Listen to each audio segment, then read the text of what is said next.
Halfway through day 2 and battery is about 40%.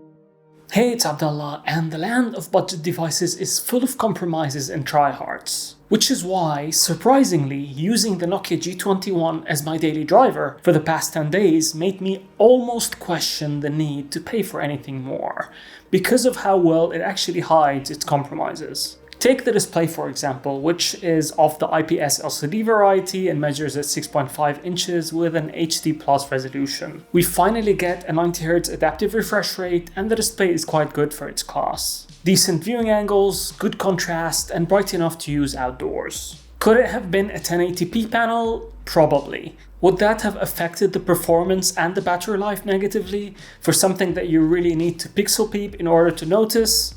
Absolutely. And you can definitely feel the effect of having a 90Hz refresh rate on the experience. Scrolling through the menus feels nice and smooth, and even though the Unisoc T606 CPU doesn't really break any new benchmark records, it does do something specifically very well. It gives the device enough performance to make opening apps feel quite snappy, as well as using the phone on a day-to-day basis. Don't expect the apps to launch instantly, but for its price, it's so good at feeling fast most of the time. And the phone remains quite cool throughout different usage scenarios. So how is that performance possible? One, the T606 has two big ARM Cortex A75 cores, which are quite capable. And the second important part is that the phone comes with stock Android 11 out of the box. The software is pretty lightweight and doesn't have a billion services you didn't ask for constantly running in the background, causing your phone to slow down. But this also means that the software is a bit light on features, especially when it comes to built-in customization options. Thankfully, Android 12 should be around the corner according to Nokia Mobile,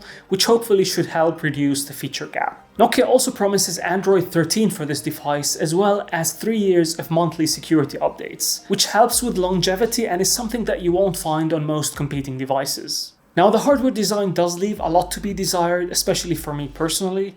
However, I like the color options that they went with, specifically this Nordic blue color, which looks very chic. But the G21's design blends in with so many other smartphones that are competing in a similar class, which I don't think is a good thing. It also doesn't exactly look cutting edge, with a big chin at the bottom and your run-of-the-mill V-notch. But I can't fault how it feels in the hand or its impressive structural rigidity. The phone is built very well. Sturdy, solid plastic all round with a textured matte finish on the back, which helps with the grip as well as repelling fingerprints. The side-mounted fingerprint scanner is also excellent, as it unlocks the device pretty quickly and reliably. The rest of the buttons are all nice and clicky, and the phone does support 3.5mm headphone jack and a dual SIM slot as well as a memory card slot. And you can get it with either 64 or 128 gigs of built-in storage. It also has NFC for contactless payment, but do check with your local variant as this varies from region to region. The single bottom firing speaker is okay for the occasional YouTube video. Clarity is quite good even at maximum volume, although it's not super loud. But you shouldn't have any problems hearing this phone ring. Overall, the G21 ticks all the right boxes when it comes to practicality. I do have two complaints though. One is the plastic camera bump,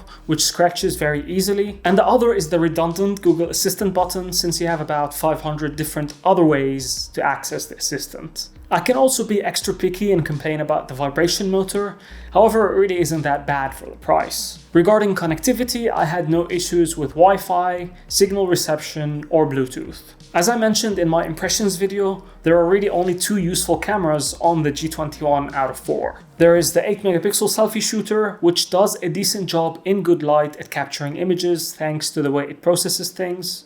And of course the 50MP main camera. You should know by now that megapixels is probably the least reliable metric at measuring how good a camera phone is.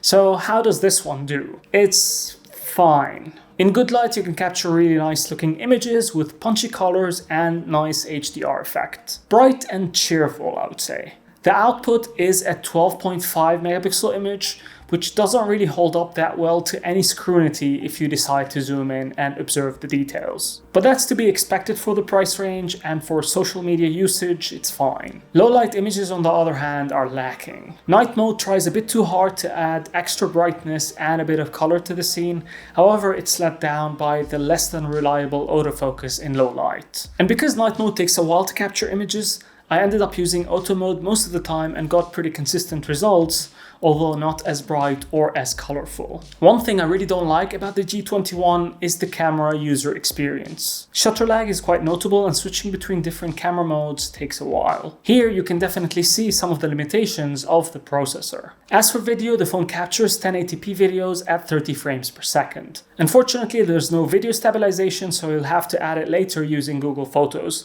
which actually works really well. Quality of the video is okay, but nothing spectacular. However, the autofocus is a bit too jumpy for my liking. Here's a sample with audio quality for you to judge, and I think the phone does a decent job with the audio quality.